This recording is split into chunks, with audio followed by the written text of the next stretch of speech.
සදහම් කරුණක් සසරට නැවතුමක්. තෙරුවන් සරණ ප්‍රාර්ථනා කරනවා පින්වත් සියලු දෙනාට.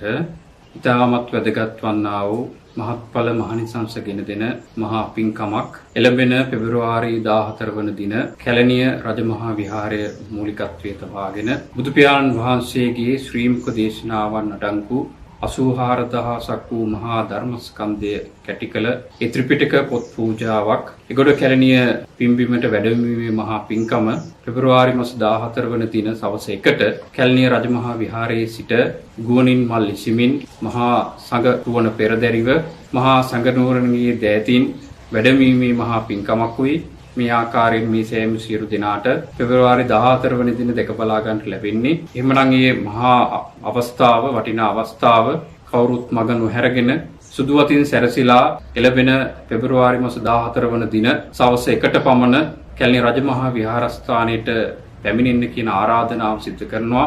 කැලණි විහාරයේ සිට පෙරහරින් වඩම්මන ත්‍රිපිටක පොත් වහන්සේලා එගොඩ කැලණිය විහාරයේදී පූජාවන් සිද්ධ කරලා සවස් භාගයේදී පැවැත්වෙන ධර්ම දේශනාවටත් ශ්‍රවණය කරන්න මේ සුපින්වත් සියලු දෙනාට ශාසනාලයෙන් යුක්තව මේ මොහොතේ සිහිපත් කරනවා. මේ සෑම සියලු දෙනාට ඉතා දුර්ලභව ලැබෙන අවස්ථාවක්.